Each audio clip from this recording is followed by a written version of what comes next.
کا مطلب ہے کہ وہ اس طرح جسے ہم کہتے ہیں کہ آزادانہ رائے عوام کی باقی صوبوں میں اور مرکز کے معاملے میں وہ نہیں آ سکے گی، کیونکہ جو پنجاب کا نتیجہ ہے وہ سب کو ایک طرف جھکاؤ کی طرف مجبور کرے گا۔ تو یہ بات کل جو پاکستان کا وفاقی ایوان ہے سینٹ، اس میں یہ بات کھل کر ہوئی، اور اس کے نتیجے میں سینٹ نے وہ قرارداد جو ہے وہ پاس کی، پھر جوائنٹ سیشن میں بھی پاس ہوئی۔ تو ہمارا مقصد تو یہی ہے کہ ہم نے تو ڈسکا نہیں کرنا، اور آپ نے دیکھا ہے کہ پی ڈی ایم کے دور حکومت میں ہم الیکشن چاہے کامیاب ہوں یا ناکام ہوں، ہم نے کسی پریزائڈنگ افسر کو اغوا نہیں کیا، ہم نے انتخابات کے دن گولیاں نہیں چلائیں، ہم نے خواتین ووٹروں کو ہراساں نہیں کیا، ہم نے کہیں ووٹنگ کو آہستہ کرنے کی کوشش نہیں کی۔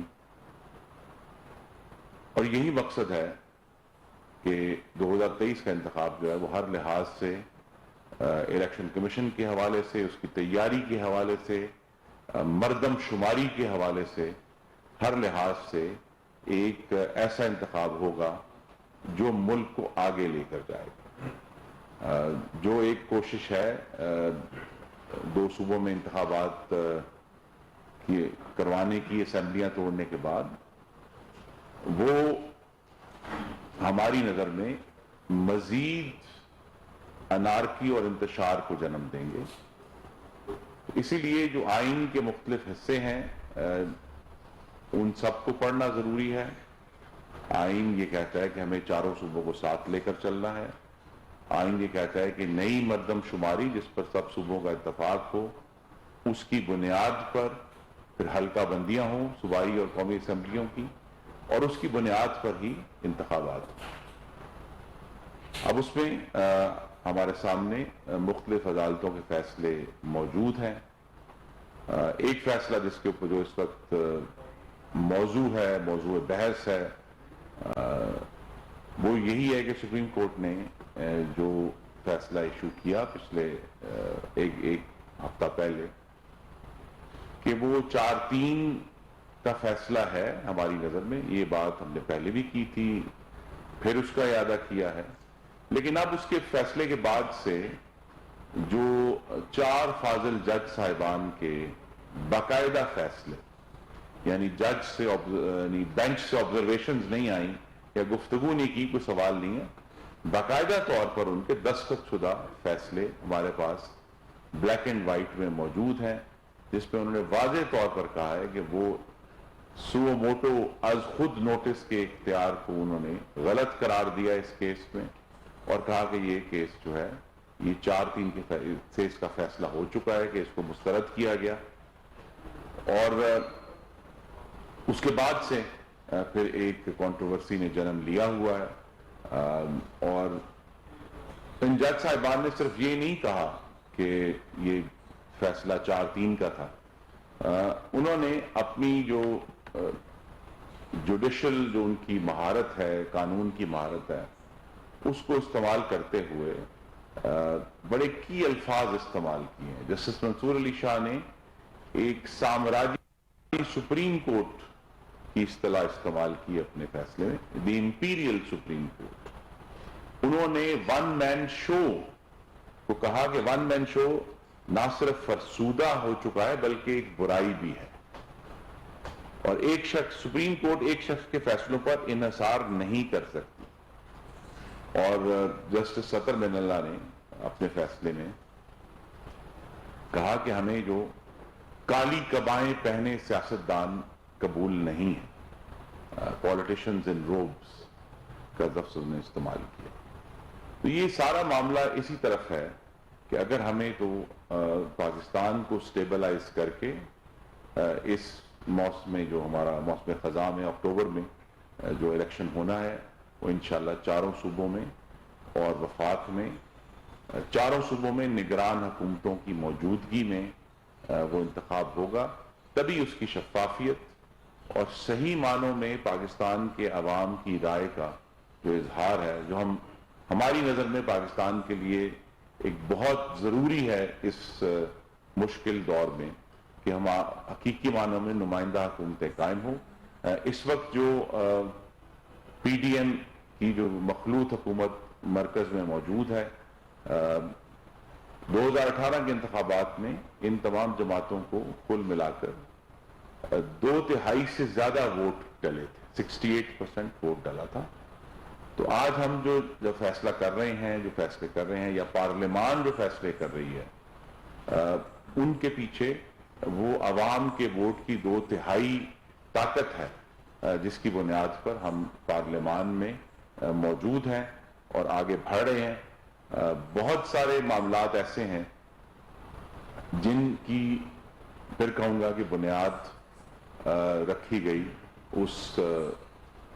دور میں 2017 میں شروع ہوا تھا، اور آج تک ہم اس کے مضمرات سے ڈیل کر رہے ہیں۔ تو ایک یہ بھی ہمارے جو استدعا ہے کہ عدالت عالیہ اپنے معاملات کو بھی اسی شفافیت سے چلائے جس شفافیت کے فیصلے وہ دوسرے اداروں کے معاملات میں دیتے ہیں، اور درست دیتے ہیں کہ ثوابدیدی اختیار جو ہے وہ مکمل ثوابدید نہیں ہے، اسے کسی ضابطے میں استعمال ہونا چاہیے۔ لفظ استعمال جو کورٹ نے کیا ہے بار بار وہ ہے کہ structured use of authority, use of discretion. تو یہی ہماری استدعا جو ہے وہ عدالت عالیہ سے ہے کہ وہ جو ان کے پاس ثوابدیدی اختیارات ہیں یا چیف جسٹس کے ثوابدیدی اختیارات ہیں وہ ایک اسٹرکچر میں استعمال ہوں۔ ہمارا مطالبہ اپنے حق میں فیصلہ نہیں ہے، ہمارا مطالبہ یہی ہے کہ اس جو موجودہ تناؤ ہے اس کو حل کرنے کا جو بہترین طریقہ یہ ہے کہ سپریم کورٹ کے تمام ججز ایک فل کورٹ میں بیٹھیں اور پھر اپنی اجتماعی دانش سے اس آئینی بحران کو حل کر کے جو فیصلہ دیں گے، وہ وزیر اعظم بھی کہہ چکے ہیں بارہا، انہوں نے پچھلے ہفتے بھی یہ بات کی جب وہ جوڈیشل کمپلیکس میں تشریف لے گئے تھے، کہ اگر فل کورٹ بیٹھتا ہے اس کا فیصلہ ہمیں قبول ہوگا اور اس پر ہم عمل درآمد کریں گے۔ آئین کی مختلف شکیں جو ہیں وہ مختلف احکامات ہیں، وہ سب مقدس ہیں، لیکن جب 90 روز کے اوپر زیادہ دباؤ ڈالا جاتا ہے تو آپ کو معلوم ہے کہ آئین یہ بھی کہتا ہے کہ قومی اسمبلی کی خالی ہونے والی نشستوں پر 60 دن میں انتخابات ہوں گے۔ تو اب اگر ہماری اعلیٰ عدالتیں ہی ان 60 دنوں کو رد کر کے اس کے اوپر سٹے دے دیں انتخابات پہ، اور وہ انتخابات نہ ہو سکیں جس کی تیاری الیکشن کمیشن کر چکا تھا، تو پھر سوال اٹھیں گے کہ آئین کی جو تشریح ہے جو ہم سب اس پر متفق ہیں کہ سپریم کورٹ نے کرنی ہے، تو پھر اگر ایک معاملے میں تاخیر ہو سکتی ہے تو پھر وہی تاخیر جو ہے وہ کہیں اور اس کا اطلاق کیوں نہیں ہوتا؟ اور یہی سوال بار بار سامنے رکھا جا رہا ہے۔ آئین کے کی جو کلاس 4 ہے، 10 ہے، 10A ہے کہ برابری کا سلوک کرنا ہے۔ ہماری کورٹ سے ہمیشہ یہ استدعا رہی ہے کہ اگر آپ نے ایک معیار مقرر کر دیا ہے نواز شریف کے کیس میں کہ وہ تنخواہ جو لی بھی نہیں گئی اس کو زبردستی اثاثہ ڈکلیئر کر کے پھر کہنا کہ جی یہ اثاثہ چھپایا گیا اور نواز شریف کو حیات نااہل کر دیا گیا، وہی اگر اتنا نازک معیار ہے وزراء اعظم کے لیے تو پھر وہی معیار پھر اس کا اطلاق ان کے بعد آنے والے وزیر اعظم پر بھی ہونا چاہیے، لیکن نہیں ہوا۔ جو معیار سیٹ کیا گیا نہال ہاشمی کے کیس میں یا دانیال عزیز اور طلال چودھری کے کیس میں کہ ان کو اپنی ان کے سیاسی کریئر جو ہیں وہ ختم کر دیے گئے، ان کو نااہل کر دیا گیا، تو وہی معیار ویسی انہی جیسے الفاظ کے اوپر پھر جو پچھلی حکمران جماعت تھی اس کے لیڈران اور وزیروں پر کیوں نہیں اس کا اطلاق ہو؟ تو اگر کورٹ یہ فیصلہ کر لے کہ ہمیں وہ جو پولیٹیشنز ان روبز نہیں بننا، ہمیں ون مین شو نہیں کرنا، اور کورٹ کے اندر بھی اسی طرح کی جیسے ہماری ہمیشہ توقع ہے فاضل جج صاحبان سے کہ وہی شفافیت، وہی اسٹرکچرڈ یوز آف اتھارٹی اور وہی collective wisdom in use of authority وہ کریں گے، تاکہ اس وقت جو فیصلوں کے اوپر ہم سب کے تحفظات آتے ہیں، ان کی انٹیگریٹی کے اوپر، کورٹ کی کریڈیبلٹی کے اوپر جسٹس من اللہ نے بہت سیریس ایشوز ریز کیے ہیں. تو کریڈیبلٹی اور ہر قسم کے سوالات کا جواب بالآخر ایک ہی ہے کہ شفافیت کے ذریعے یہ سارا معاملہ ایک فل کورٹ کے ذریعے حل ہو. اور یہ جو اس وقت جاری ایک تناؤ ہے اور ایک بحران ہے،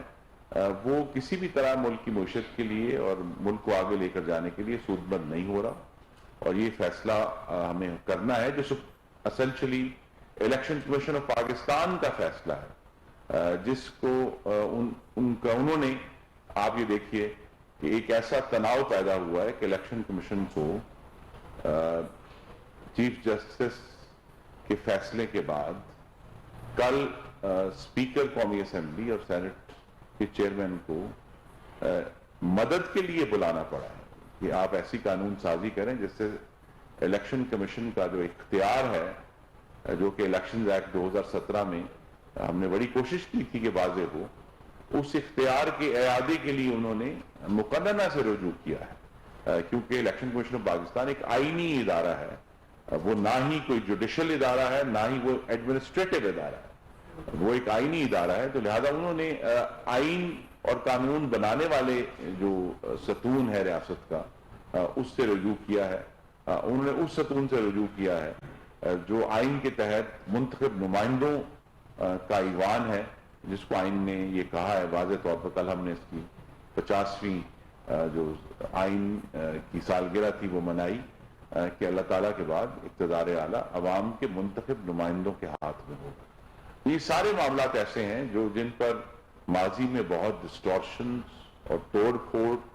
اور اتار چڑھاؤ ہوا ہے، لیکن اب جب کہ ہم عام انتخابات کی طرف جا رہے ہیں انشاءاللہ اکتوبر میں، یہ سارے معاملات اگر قانون کے تحت ایک سراعت سے، شفافیت سے حل ہوں گے تو پھر انشاءاللہ 2023 کا انتخاب جو ہے وہ پاکستان کی آنے والے مستقبل کے لیے ایک بہتر اور جمہوری بنیاد ثابت ہو. میں بہت شکر گزار ہوں. کوئی سوال ہے؟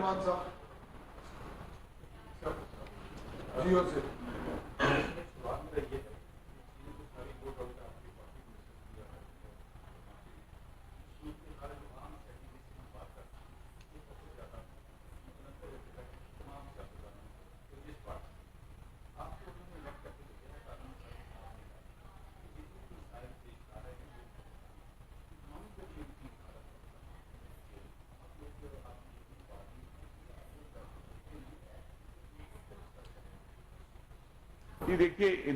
جو اکنامکلی صورتحال ہے، میں صرف اس کا ایک آپ کو نقطہ بتاؤں گا جس نے ہمارے ہاتھ باندھے ہوئے ہیں عوام کو ریلیف دینے، اور وہ ایک سٹیٹسٹک ہے صرف آپ کے سامنے رکھنا ہے کہ جب مسلم لیگ نون نے اپنی حکومت مکمل کی 31 مئی 2018 کو، اس وقت پاکستان کے ٹوٹل ڈیٹ اینڈ لائبلٹیز، آپ کو عمران خان صاحب بہت اس کا ڈھنڈورا پیٹا کرتے تھے، وہ 30,000 ارب روپے تھے. لیکن 3.25 سال کے کم عرصے میں یہ جو نمبر ہے ٹوٹل ڈیٹ اینڈ لائبلٹیز، اندرونی اور بیرونی قرضے ملا کر، عمران خان نے اپنے 3.25 سال میں پچھلے 71 سال کا 90% قرضہ بڑھایا ہے ٹوٹل ڈیٹ اینڈ لائبلٹی. یعنی جو 30,000 پاؤنڈ چھوڑ کر گئے تھے وہ 57,000 ارب تھا 31 مارچ. اس کے اندر کیا شامل ہے؟ اس کے اندر شامل یہ ہے کہ جو آپ نے اندرونی قرضے لیے ہیں، بیرونی قرضے لیے ہیں، جو 90% اضافہ ہے، جو گورنمنٹ کا جو پبلک ڈیٹ ہے اس میں 76% اضافہ ہے، اس کی جو ری پیمنٹس ہیں وہ آپ کو معلوم ہونا چاہیے کہ اب پاکستان کے دفاع سے بڑی آئٹم ہے بجٹ. وہ پاکستان کے بہت جو ڈیولپمنٹ ہے اس سے کئی گنا، جو پبلک سیکٹر پروگرام ہے اس سے کئی گنا ہے وہ رقم. اور وہ بجٹ کے اوپر اتنا بڑا ایک بوجھ ہے ان قرضوں کی واپسی کا جس نے اس وقت ہمیں بہت ہمارے ہاتھوں کو باندھا ہوا ہے. اس کے باوجود آپ کو معلوم ہے، میں اسے دہرا دیتا ہوں کہ وزارت خزانہ نے یہ فگر ریلیز کیا ہے کہ جولائی 2022 سے 31 دسمبر 2022 تک ہم نے $10.5 ارب کے قرضے واپس کیے ہیں. تو ہم تو اپنی جو ایک عوام کو ضرور مشکل ہے، اور اس مشکل میں یہ بھی ایک سوال پوچھنا بنتا ہے کیونکہ عوام کی بات کرنی ہے، میں بھی منتخب نمائندہ ہوں، کہ کیا ہوا کہ 2018 تک تو پاکستان کی مٹی، پاکستان کا کاشتکار، میرے جو کسان بھائی اور بہنیں ہیں، وہ اتنی گندم اگا رہے تھے کہ ہمارے پاس گندم وافر تھی، اور ہمیں بلکہ یہ چیلنج درپیش تھا کہ اس کو ایکسپورٹ کیسے کیا جائے. اور پھر 2022 تک یہ حالات ہو گئے کہ ہمیں ہر سال کروڑوں یا اربوں ڈالر کی گندم امپورٹ کرنا پڑتی. وہ کیا ہوا ان 4 سالوں میں کہ وہ ملک جس میں 31 مئی 2018 تک چینی اتنی زیادہ پروڈیوس ہوئی تھی کہ اس کو ایکسپورٹ کرنے کا چیلنج تھا، ہم ایکسپورٹ کر رہے تھے، کہ وہاں چینی اتنی کم ہو گئی کہ ہمیں امپورٹ کرنا پڑتی ہے. تیسری چیز جو اہم بات ہے کہ وہ ملک جو 31 مئی 2018 تک اتنی کھاد پیدا کر رہا تھا کہ کھاد بنانے والے ہمارے پاس آ کہے کہ ہمیں ایکسپورٹ کرنے کی اجازت دیں،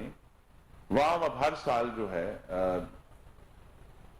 کروڑوں ڈالر کی کھاد امپورٹ کر رہے ہیں. وہ جو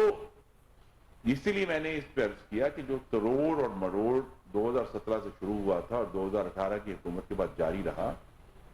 اس نے صرف یہ 3 مد ہیں، کسانوں کے لیے کھاد اور پاکستانیوں کے لیے گندم اور چینی، یہ وہ 3 چیزیں تھیں 2018 تک ملک کے اندر وافر پیدا ہو رہی تھی مسلم لیگ نون کی پالیسیوں کی وجہ سے.